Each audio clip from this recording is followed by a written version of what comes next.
Well, in all honesty, it's just in relation to cost. I'm sure that there are plenty of people out there who want to play Animal Crossing over Nintendo Wi-Fi connection. You know, maybe just as it is.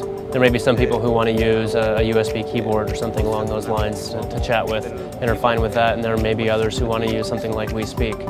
So from just a cost perspective and being able to provide the game to everybody, we thought that was the best way to do it.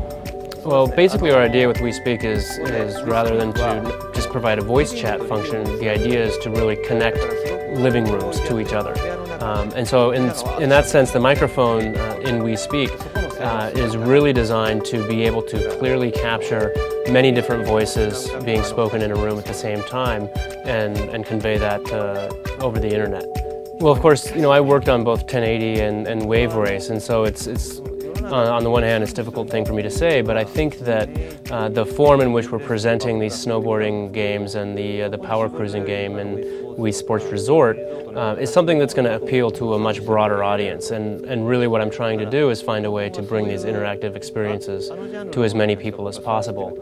So I think for the time being, I'm probably going to focus my attentions more on that, but that I can't say that in looking at those individual parts and saying, you know, if I find something that's particularly interesting or a way to take that and develop it into a much richer experience, I can't say that I'm not going to do that.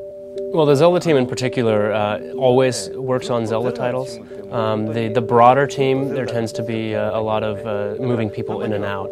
And the reason for that is that in moving people from one team to another, you know, you bring in some fresh ideas to a franchise that otherwise might not have been there and give people a chance to explore their own creativity. But the core team, the core members of the Zelda team, have for a very long time now been focused on Zelda games and continue to focus on Zelda games. Well, of course, I don't really use the term avatar to refer to what we've done with the Miis.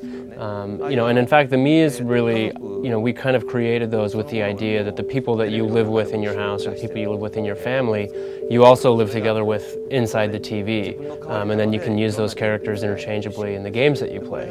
And so, on the one hand, I find that to see that a company like Microsoft has taken, you know, something that we've done and kind of looked at it in a way and brought it out on their platform to kind of show that what we've done has become the standard, I find to be, you know, quite flattering. But on the other hand, I think that probably the basic ideas behind perhaps those two different systems, or perhaps, you know, whether or not other companies might come up with a similar idea, those basic ideas behind them are different, and because of that I think they'll probably develop in different ways.